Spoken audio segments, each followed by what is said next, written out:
And good morning, everybody. It's Dan Latto speaking. Hope you're well today. So, welcome to a podcast.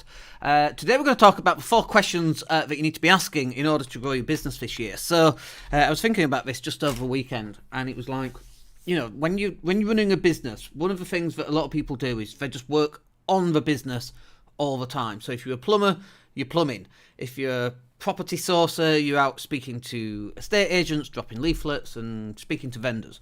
If you're a digital marketing agency, you're creating websites, you're creating content and working out which music to go on videos and all that kind of thing. So you're working on the business itself, or rather you're working in the business. And we want to move you off working in your business and being very hands-on with the business to working on the business.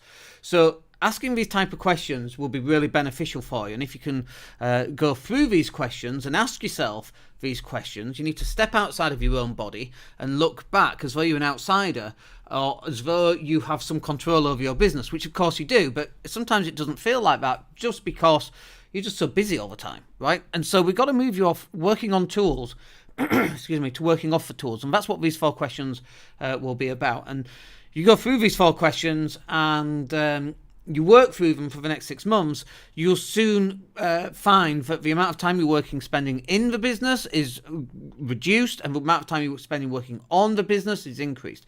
Now, every so often I also get dragged back into working in the business. Depends how busy we are, depends what clients we've got to take on and so on.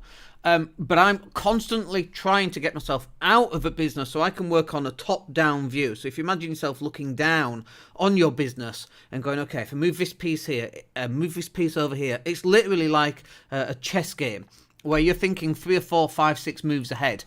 And that's how you should be running your business rather than just working on the next move with, I've got this problem and this is a problem that I need to save. So first question then is, where's your next customer?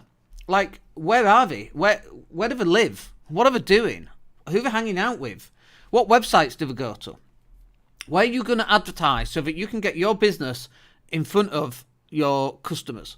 Like, are they in forums? Are they in networking hubs of some kind? Do they listen to podcasts? Are they on the tube? Maybe. Depends what your business is. And so one of the questions is where's your next customer? Because one of the things is, Dan, we need more customers. I get that. Okay. If you could get your next customer, just one, where would that come from? No, you don't understand. I need lots of customers. No, I get that. And lots of customers starts with one. You don't wake up one morning and go, I need lots of customers, and then 25 customers just fall on your lap. That's not how it works. You wake up one morning, you need 25 customers, and one, your first one, your next one drops on your lap. And how is it going to drop on your lap? Where are they? What are they doing? And this kind of ties into the next question of as well, which is, how will they find you? So if you've got a business, like if you're not online right now in your business, how are your customers finding you? And you might go, well, Dan, do you know what? It's fine because I get enough referral work. Okay, great. But what if that referral work stops? What if that tap of new clients closes? And most people, was it J. Abraham who had this? He called it a marketing Parthenon. If you imagine, you know the Parthenon in Greece, it's got all the columns. And most people have just one really good preferred way of generating leads. And let's just say it's referrals. But what if that stops? What if you had a way of having Google pay-per-click, Facebook ads, website content, referrals, leaflet drops, advertising in newspapers, networking events? What if you had 6 or 7 different ways of actually doing this? And one of them switched off. Well, that's fine. You've got 5 or 6 other ways of actually doing it. And so your business isn't going to fall over. And I see this all the time with, our search engine optimization, Dan's really good. Google comes in, does a new Penguin update, whatever we're going to call the latest one. And then, bang, all your leads have gone. I've literally seen businesses driving 100,000 people every single month down to 1,000 people every single month. 99% of their business has gone like that. Who do you think they are? Spurbank? Spurbank's for Bush and Bank, by the way, has gone down to 5 cents. So it can really have a big effect on your business if you've only got one method of actually generating leads and having customers find you. If that one way of that actually working switches off, you've actually got a much, much bigger problem. And so now's the time to actually fix that. If you've not got a decent website, now's the time to get a website. If you've not got Google pay-per-click, you should be running Google pay-per-click. You don't have to spend a lot. We spent, I've just got some stats through, I've on my phone. We got some stats through. How much did we spend last week? We spent £20, a whole £20 on Google pay-per-click. But it forms part of our marketing plan to be all places at all times. And next month, when revenue grows, that £20 a week, £80 a month, that'll probably double. And so we're now up to £160. Then we've got Facebook ads. Then we've got Facebook ad retargeting. And so we've got all these different methods that we're putting out so that other people can actually find what we do. Now, you might not sell straight off the page. You know, when someone goes to Google and types website design leads, for example, and we come up at the top, like, they might click on that, but just because someone's clicked on it doesn't mean that they're going to buy, which is why we then have Facebook retargeting adverts. So they click on a Google pay-per-click, they land on a website, it fires off a Facebook pixel, and then they go, oh yeah, Dan does websites fine. And then they're off looking at pictures of cats on social media, they go on to Facebook, and there's my shiny little face saying, hey, I noticed that you looked at website design, but you've not booked a strategy call. Why not book a strategy call? Oh yeah, I'll do just that. Bang.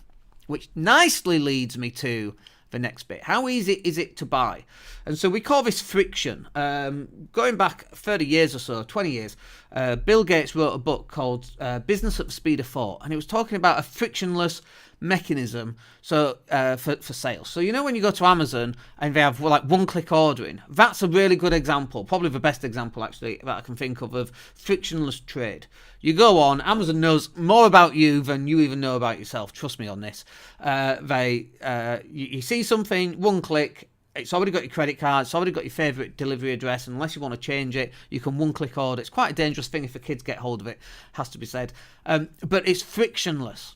And so using the example about how do your customers find you, how is that frictionless? So what we do is let's just say people find us through one method or another. I mean, our most popular method is actually content. Us producing a lot of content drives an awful lot of traffic back to the website, but then also running paid ads actually drives traffic back to the website as well. Once people are on the website, it fires off a Facebook pixel, then we hit them with a retargeting advert on Facebook.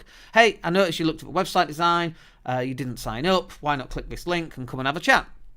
People have a chat. Our preferred mechanism for closing sales is actually on the phone, because we actually want to understand what is the business, what are you doing, what do you want to do, what are you hoping to achieve, and so that's what we put in place. So how easy is it for our customers to buy? We purposely actually put some roadblocks in the way, because we don't want 10 websites coming through like that, because we don't know who's buying the websites. We want to actually know who is the person actually buying the website. And what are you after? Are you buying a 5-page website when you've got 200 pages as a requirement? And if that is the answer, then that's probably not going to work so well. And so we actually need to know exactly what that's going to be. I'm just checking to see if there's any comments, by the way. So this is really important for you to understand what is the mechanism that you've got, and can you actually speed it up and become frictionless?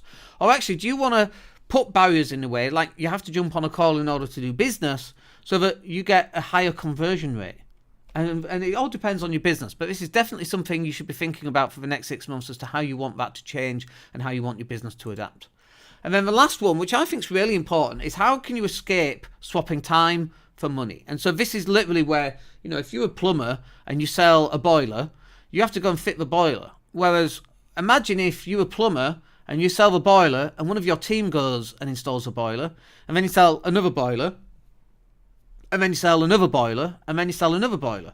And you have teams of people going out. Now, that's how we actually run our digital marketing agency. We've got a team of staff, graphic designers, video editors, content coordinators, copywriters, website design, search engine optimization people, as part of our team. So when I go and sell a website, it's not me doing a website. When I sell content, it's not me creating a content. It's not me having to communicate with the clients every day, day in, day out, because I just burn out. How can you grow a business beyond a certain point like that? And you can't unless you find a way to escape the doing all the time in your business, and you get someone else to do it within part of your team. And you've got to reach a certain point of income, obviously, to do that, because you have to be able to afford them.